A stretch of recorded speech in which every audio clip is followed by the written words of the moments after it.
Hey everybody, welcome to Four Player Podcast. This is another episode of Audible Impressions. My name is Nick Henderson, and I am joined by Nolan Hedstrom. Hey guys, how's it going? And we're here today to talk about a game called Dust: An Elysian Tale for Xbox Live Arcade. It's a 2D side-scrolling platforming RPG. RPG crazy furry game. Yep, I think that's the exact definition of the game. Yeah, if you Wikipedia it, that's what it says. I'm actually reading it off the screen. It's developed by a studio called Humble Hearts, published by Microsoft. And yeah, this is a game we talked a little bit about coming off of E3. It was part of the Summer of Arcade, and you know when we first played it at E3, we were kind of down on the game, and you know we've been kind of negative on Summer of Arcade this year just because some of the games haven't been too hot, and it's a real shame because the past few years have been really strong, and this year there really wasn't any winners until we came across this game, and I think to all of our surprise, we were pretty shocked by how good this game is. I know Brad ended up playing it for like 6 or 7 hours straight one day. Yeah, he played it a lot. Yeah, it's crazy. So you and I started it this week, so we could talk about it on the show. And you're a little farther than I am. You're about halfway through like chapter 2, and I'm just starting chapter 2 right now. Yeah. So we're about 2-3 hours, maybe a little bit more, into the game, but we've played a good chunk of it, so I think we have enough to kind of go on here to talk about the things we like and the things we don't like. So let's start with the things we do like, because I think there's quite a few more. There's quite a bit, yeah. I think one of the most noticeable things about this game, and that you're going to see when you boot it up, is obviously going to be the art style. It's very unique. It's not cell shaded, but it's like a moving. I don't want to say moving painting. That's too cliche too. I don't want to say that. Yeah. Because it's definitely not like Okami or anything, but it's. It almost seems like like the entire world is like a background, and you move around in it, and then there's characters that come up on the screen.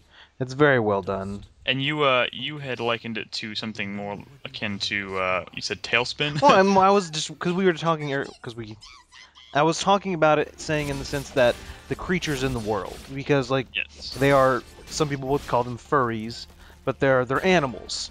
And so I said Tailspin just because there's a bunch of different animals, there's foxes and rabbits and just lots of different stuff.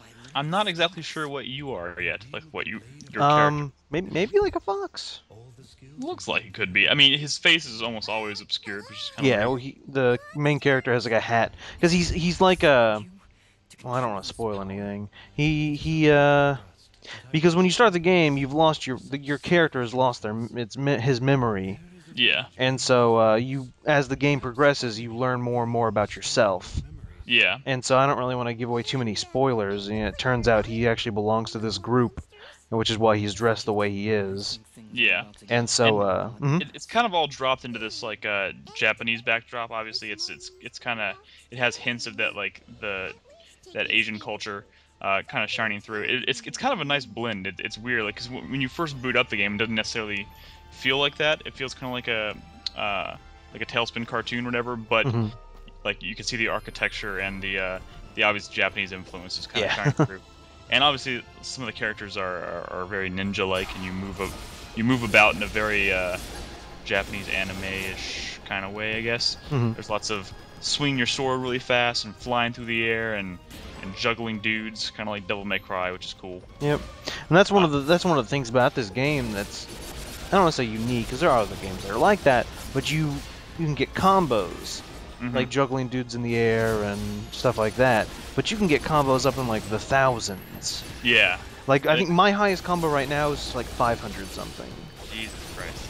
I mean, they make it really easy too, because they'll oftentimes throw lots of enemies at you on the screen at once, and this game is very good at making you feel very powerful, especially as you start to upgrade your abilities, because it does have those light RPG elements. Every time you level up your character, you get a gem that you can assign to skill point. Yeah, skill point, which goes to attack, defense. What are the other two? Attack, defense. Health, HP, and then fidget. Fidget, yes. And so fidget, for those who don't know, is a little sidekick that you have going along with you. She's a little flying rat-looking squirrel thingy. Yeah, that best describes it. Um, And yeah, but she can launch like projectiles. yeah. And her attack gets upgraded. And so at first it's just like a 5 or 6 little like light orbs that fly around the air, and they don't do a whole lot of damage. They only do like 1 damage each. But then you have an ability like called Dust Storm, I think, and you spin your sword around. It creates this vortex of wind that causes the energy balls to fly at enemies and constantly attack them. So you can go from doing 1 or 2 damage here to doing like 50, 60 damage when they start swarming around them.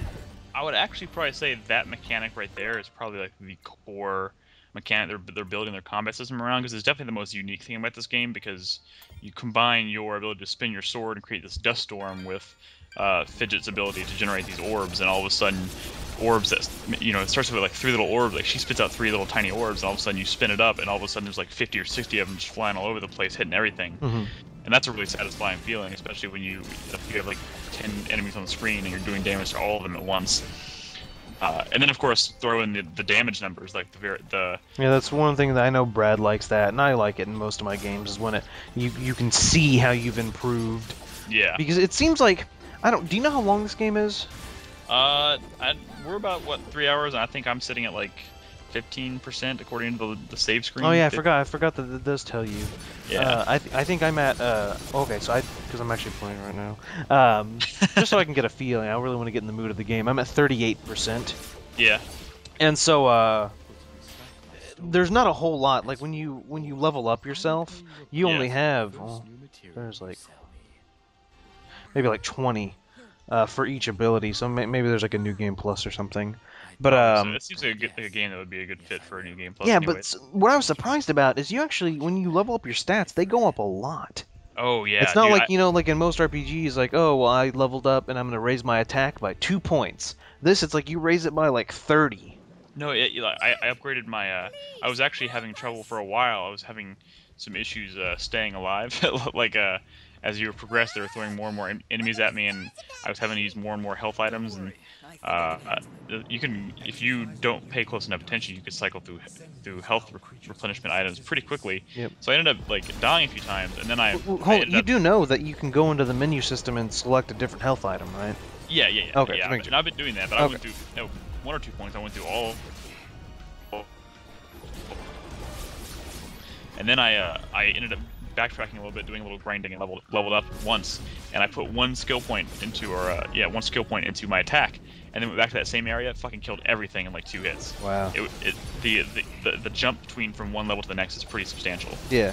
And you even, like, when you put it in defense too, you get that same feeling. Like you start taking less damage, and you immediately feel stronger, which is really cool. Mm-hmm. And then Fidget, when at first she was generating those orbs and it was doing like 1 damage each, and then I bumped her up 1 and it went to like 14. Yeah. So it's very satisfying when you do that. Yeah, you get that really great sense of progression. So moving on from the combat, I kind of want to jump back to the whole furry thing. So when you when you start the game, you kind of don't know what's going on. Then you get into this town, and that's when you meet all the creatures and stuff. And I actually really enjoy the cutscenes.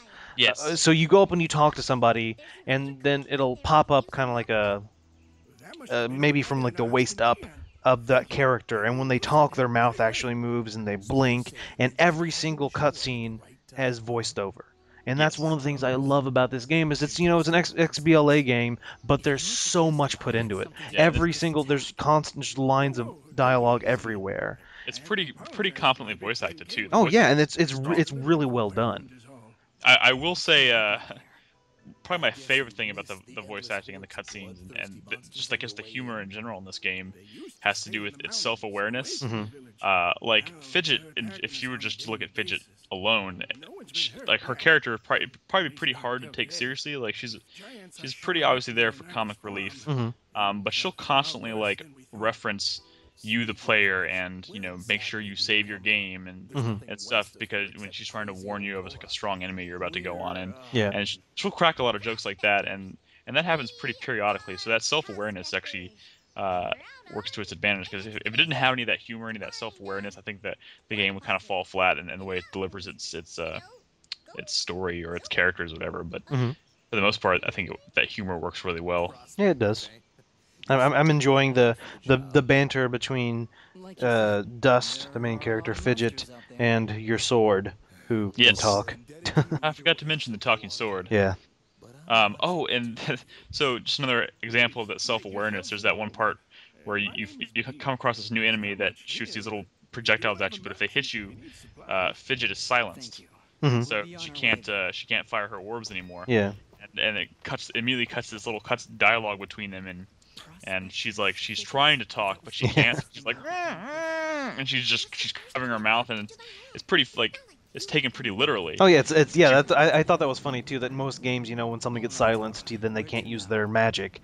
But then, like in this, she was literally silenced. But you could tell she was trying, which is Yeah. hilarious. And then, of course, he has to comment. He's like, "Oh no, you can't talk anymore. That's so awful." Which that kind of stuff is pretty funny. And it works pretty well. So another thing that we could move on to that I know Brad is probably a big fan of, and probably one of the main reasons he ended up playing the game for so long is the Metroidvania elements to it. Yeah.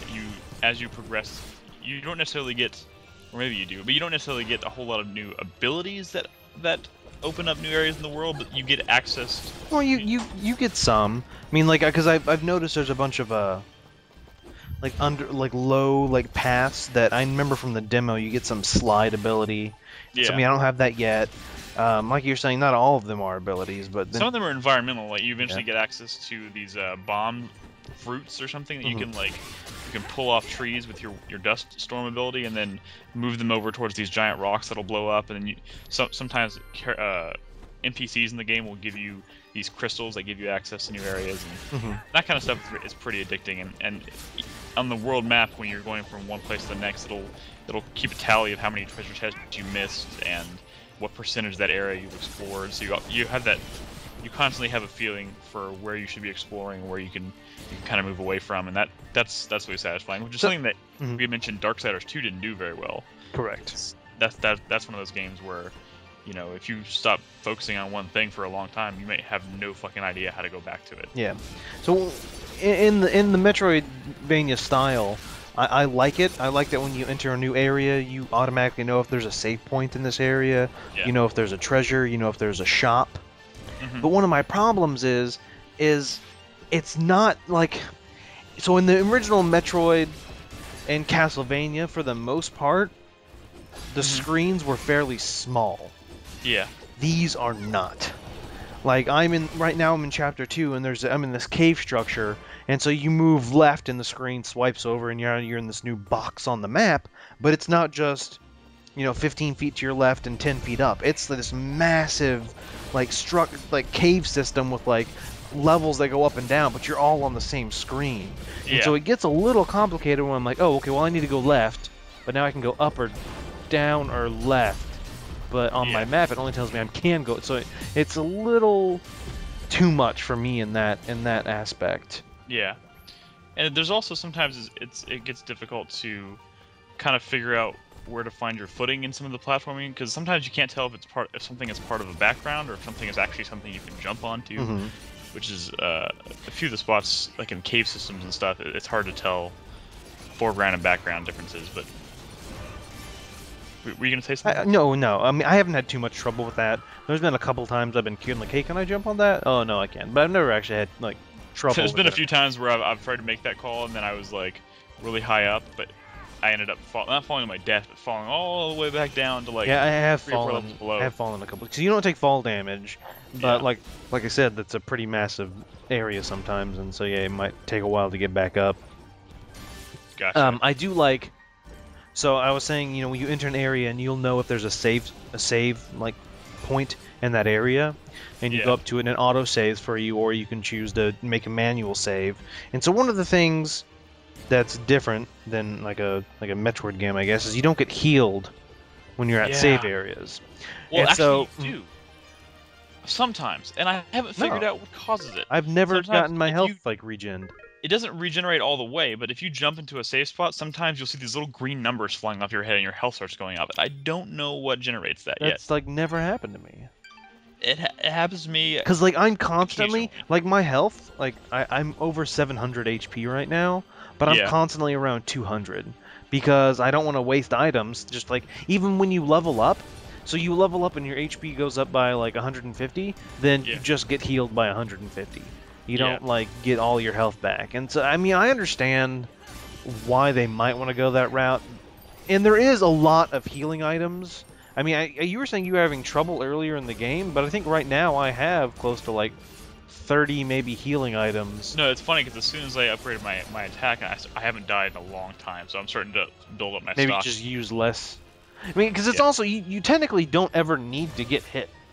I mean, you can always just avoid it. Through blocking. Yeah. And that parry system, speaking of blocking, the parry system they have in place is pretty satisfying. Oh, okay. So like when an enemy comes to hit you, if you hold down the attack button right as they're like swinging their sword, and it's even a pretty big window, so you don't have to time it just perfectly. It's fairly big, yeah. But if you time it just right, it does this like cool slow motion effect where you hit them and like ricochets off their sword, and they're stunned, and you have this cool effect where your sword's flying back from like the ricochet, and there's these sparks flying everywhere, which is a really cool looking effect. And then as soon as the slow motion fades away, they're stunned, and then you can just wail on them, and your damage points go up. You have a pretty open area of attack, so usually if you're fighting like a big enemy like those golems, if you manage to land like do one of those stun moves, sometimes you can knock out their health all the way down in one fell swoop as soon as they're stunned, because you can just wail on them until they're dead. So I figured it out. Because like I had the game going, I stopped playing it, but I still had it up in the background. If you walk into a save system, it will heal you if you are below 25% of your health. It will heal you up to 25%, and that's all. Gotcha. Okay. So that's kind of a cool effect. It's better than nothing. But like I said, I have 700. I have 689 is what it is. That's how much HP I have, and so it will heal me up to 173. The problem is some creatures deal more than that in damage. Yeah. So you can get overwhelmed pretty quickly. Oh yeah, there's definitely certain creatures that will like not seem like they do a lot, but then if you mistime a counter or you're not paying attention, you can you can die pretty easily in this game. And one more thing I kind of want to mention while we're talking about the things we like about the game, so they have the shop owner that you run across here and there. It kind of reminds me, in a very loosely reminds me of the shop owner in Resident Evil 4. No, I agree. He has a little bit of that. What are you selling? Yeah, he has a little bit of that. Yeah. But so you walk up to him, and the cool thing in this game is that he will buy stuff off of you, but as soon as you sell him a certain item, he automatically adds that to his stock. Is that all items or just material? As far as I can tell, it's material and health items. Okay. So if you get a new health item, even if you only have one, so like say, like I got these freaking pretzels. I don't know where the fuck pretzels come as, but there's like sushi. There's like lots of random stuff. Yeah. Yeah. So I got pretzels and I only had one, but I went up to the shop owner and I sold him the only one I had. But from that point forward, he added that to his stocks every couple. I don't know how often they do it. It's every 5 minutes or something like that. The shop will restock. Yeah, so every time his shop is restocked, all of a sudden he has pretzels I can buy from him. Now the caveat to this rather interesting store system they have going here is that the items are so fucking expensive, especially the health items. Yeah. Like especially when I have like I may have like 1,500 gold on me or whatever, but when one health item costs like 400 or 500, it's like, okay, I can buy 3, and then that could potentially get knocked down really fast if I get into a sticky situation. So that can get annoying, but I think overall that store system is actually pretty cool. So that's one of the I wanted to bring that up because I really do like that as well, because eventually you'll find like a blacksmith, and certain creatures will, and I guess not any, like randomly they will drop blueprints for items, like armor, weapons, whatever, and you can take it to the blacksmith, and if you have the appropriate material, they can craft it for you. Yeah. But then, like, oh, well, like I need like one. I only have like 3 of these. I need 10 of them. Oh, I'll go sell one to the shopkeeper. Wait a few minutes, I'll have a bunch, and I can buy it from him. Yeah. And so I do like that system is in place. Especially since you can kind of use it to your advantage that way. Yeah, and so like early in the game, I was actually able to get a really really good what's a modifier or whatever, augment is what they're called, for my Yeah. weapon, and Dude, added I played through the first like hour of this game without even realizing I could do all that. oh I didn't add any armor. I didn't add modifiers. uh-huh. And then I was like, and then all of a sudden I opened that menu and I was like, oh shit! All these things I've been picking up. I thought they were just stuff you could sell, but I realized all of a sudden I could equip them, which I felt really stupid after that point. But as soon as I did that, I started whooping ass again. And I was like, okay, that's pretty important. Yeah. Are there any other things that you want to talk about that you like about before we talk about the few things you don't like? So it is an RPG, and so you get quests. And so Yeah. I really like, you walk into town and someone will have like, it's like a leaf, I guess. Is that what it is? Yeah, it looks like a leaf. A leaf above their head. Or maybe it's like it's a quill, I think. Either way, it's random. Well, okay, well, whatever. No, there's like a green quill, I think, maybe something like that, over their head, and you go up and you talk to them, and they now have a quest for you, and they ask you to do this, and I do like that it encourages talking to people, because every time you talk to someone, you get experience. The first time you talk to them. Not every time, but it encourages you to explore and talk to everyone and gather information on, this city is in peril because of these people are attacking us, and whatever it happens to be, that there's actually something. You don't get a whole lot. I mean, I think you get like 400 maybe experience, and when you need like 10,000 experience to level up, or I don't think you need that much. I think right now I need like, actually, quite a bit.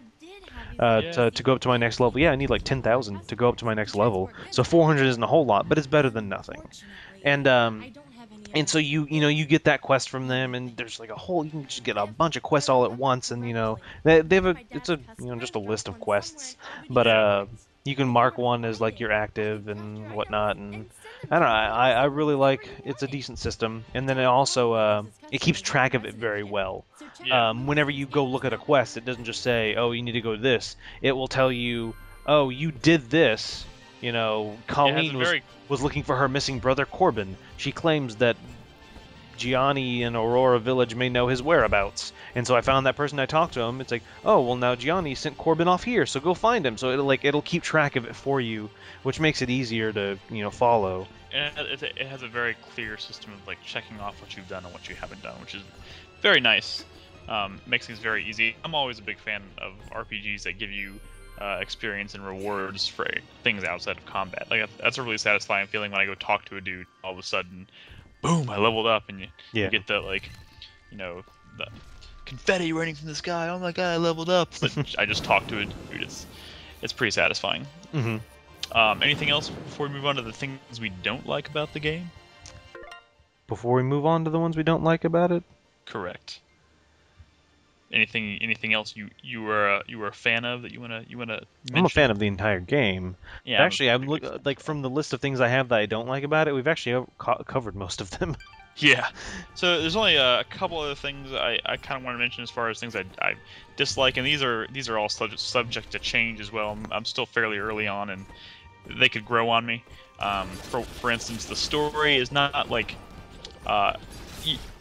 I don't want to say it's bad. It's kind of juvenile, at least from the very beginning. How Like so? they have very contrived names for some of their characters. Like I don't know what this weird obsession with the word fuse all of a sudden, but like Insomniac just named their fucking game Fuse, and there's this weird villain character you run into at the beginning or at the end of the first chapter whose name is Fuse, and there's this dark lizard ninja thing, and they start talking about moon people, and I don't know. It just seems kind of.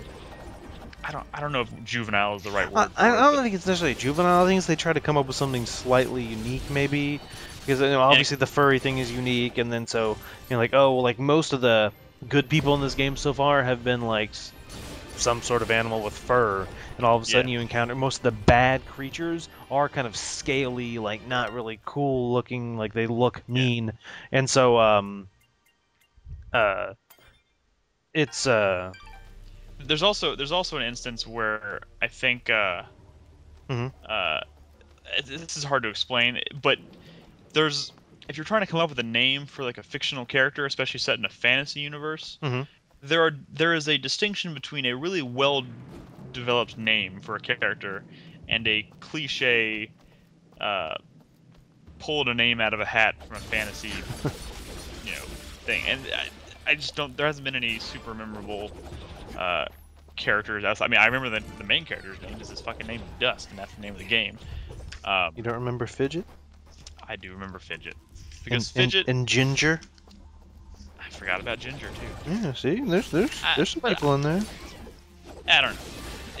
It's not striking a perfect chord with me yet. Mm-hmm. But like I said, that could change.